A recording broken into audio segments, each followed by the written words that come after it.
오늘도 수급을 통해서 시장의 힌트 함께 찾아보도록 하겠습니다. 먼저 외국인의 순매수 종목 함께 살펴보시죠. 어제 종가 기준으로 외국인이 가장 많이 매수한 종목은 1위의 현대차입니다. 인도에서 연말까지 IPO를 상장한다는 소식 전해졌고요. 삼성전자와 삼성전자 우선주, SK하이닉스까지 반도체 대장주를 모두 담았습니다. 특히 삼성전자 같은 경우에는 이재용 회장의 1심 무죄 선고 영향이 컸고요. 5위에는 다시금 초전도체 이슈가 부각되면서 신성 델타테크까지 담았습니다. 그럼 오늘 오전 시장에서 외국인의 선택 함께 살펴보시죠. 네, 역시나 이 신성 델타테크, 이 LK99, 이 저자 중에 한 명이 미국 물리학회에서 발표를 이어간다는 소식 전해지면서 오늘 역시 외국인 수급 들어오는 모습 체크되고 있고요. 2차전지 포스코홀딩스 담아가면서 SK하이닉스, 제주반도체, SK스퀘어까지 오늘 반도체 3가지 종목 모두 담았습니다. 이렇게 외국인 순매수 함께 찾아봤고요. 기관의 순매수 종목까지 함께 체크해보시죠.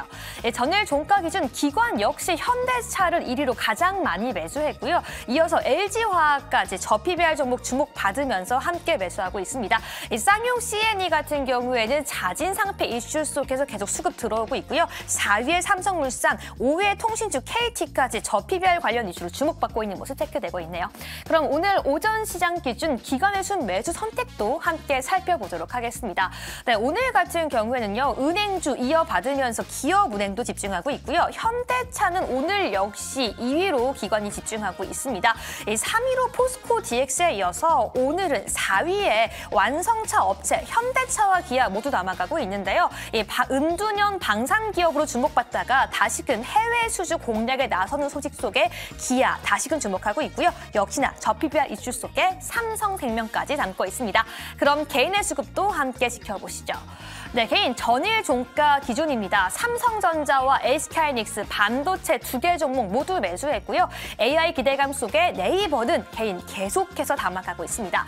역시나 방산 이슈까지 더해진 저PBR 관련 자동차주죠. 기아 4위에 이를 위치해 있고요. 포스코홀딩스 2차 전지 기대감 속에 5위 역시 위치하고 있네요. 이렇게 오늘 수급 상황 함께 체크해봤는데요. 수급을 통해 어떤 특징까지 알아볼 수 있을까요? 고수님들 알려주시죠.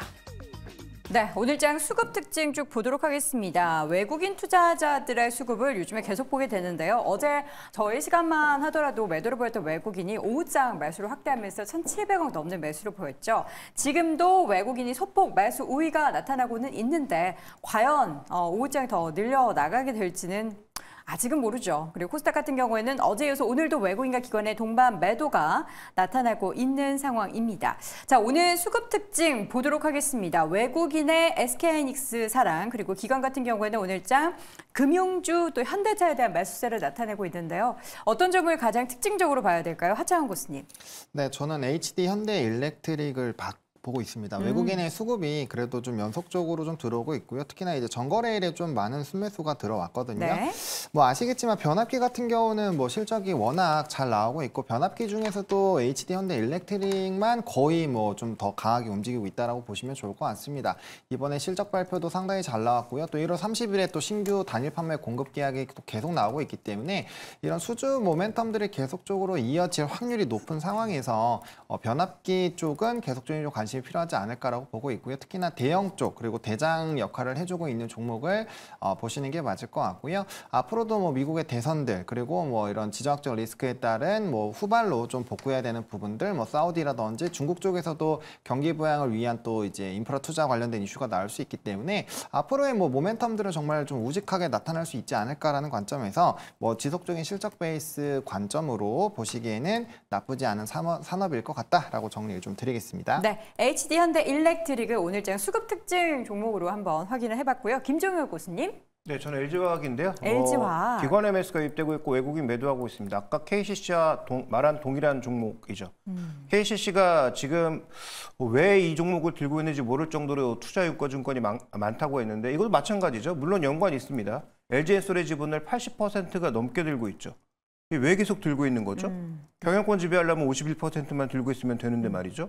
그러면 지금의 밸류업 프로그램에 의하면 그 나머지 지분 팔아서 주주에게 환원하거나 다른 투자에 쓰거나 하면 되는 거죠. 근데 이 회사가 최근에 뭐 EB 발행하거나 이런 식으로 자기 지분은 하나도 내놓지 않은 채 뭔가 자꾸 외부에서 자금 조달하고 있거든요. 네. 근데 지금 해당 산업 중에 좋은 게 아무것도 없잖아요. 그런데 최근에 기관 매수로 2차 전지 소재 쪽에서는 거의 유일하게 뭔가 좀 버티고 있는 모습이 나타나고 있어서 저는 뭐 그런 기대감 생각해 봐야 되지 않느냐. 결국은 지분을 뭐 어떤 식으로든 정리하든 뭐 상대적으로 교환하든 뭐 그런 형태의 뭔가 나올 수 있을 것 같아서 이 종목이 진짜 밸류가 싼 종목은 아니지만 그런 형태의 움직임이 만약에 있다면 그 수면 안에 가려져 있던 LG엔솔의 지분 매각에 따른 긍정적 효과가 LG화학이 있지 않을까라는 차원에서 LG화학을 주목하고 있습니다. 네, LG화학 사실 지난주 밸류 프로그램 이야기 나오기 전이었어요. 그때 2차 전지 막 대형주 막 흔들리고 할 때 제가 김정일 교수님께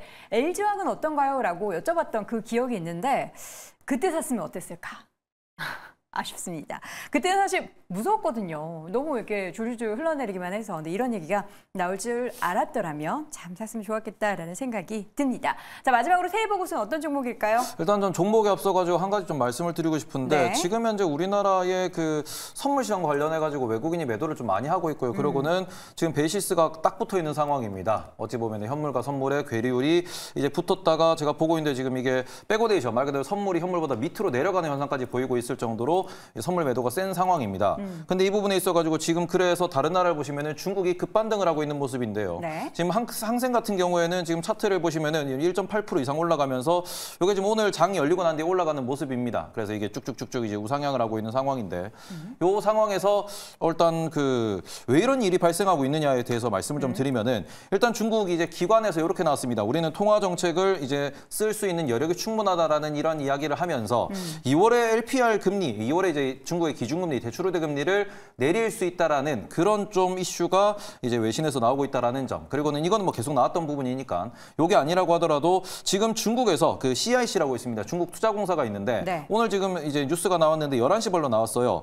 우리가 지금 시장에 개입하고 있다라는 걸 공식적으로 인정을 했습니다. 말 그대로 중국의 투자공사가 주식을 사들이고 있다라는 얘기가 나오면서 그 부분에 있어서 이게 말뿐이 아니구나, 실제로 매수를 하고 있구나, 이렇게 좀 보실 수 있을 것 같고, 그다음에 최근에 공매도를 금지한다는 얘기가 나왔는데 공매도 비율도 중국 내에서 급격히 이제 줄어들고 있는 모습을 보이고 있다 보니까 이런 부분에서 공매도 포지션 청산과 함께 이제 중국이 직접 개입한다는 얘기가 나오니까 여기서 좀 불안한 부분은 혹시나 우리나라를 팔고 중국으로 가는 게 아닌가 싶은 이런 부분도 조금 보이기 때문에 이 부분은 우리가 좀 체크를 해보셔야 될 것 같다라고 좀 말씀을 드리고 싶고요. 네. 저는 그리고는 오늘 특징주로는 하이브에 대해서 하이브, 엔터주를 오랜만에 가지고 오셨어요. 네, 일단은 저는 뭐 외국인 기관이 관심을 갖기 전에 우리가 보는 게 좀 좋지 않을까라고 생각을 해서 그 부분에 대해서 하이브에 좀 관심을 갖고 있는데 지금 보시면 하이브 같은 경우는 20만 원이 깨진 상황에서 지금 여기서 조금은 횡보를 하는 모습을 보이고 있습니다. 그리고는 지난 11월, 작년 11월 같은 경우에는 18만 8,400원까지 하락을 했다가 거기서부터 또 상승을 했다가 다시 밀리는 모습이니까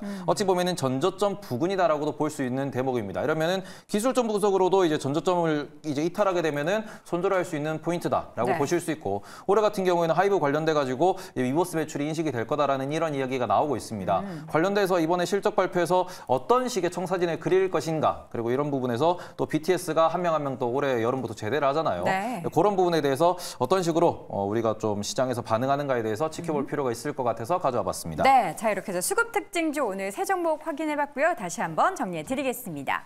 김종현 고수의 종목은 LG화학, 이어서 하창원 고수는 HD 현대일렉트릭, 마지막으로 테이버 고수 하이브 함께 확인해봤습니다.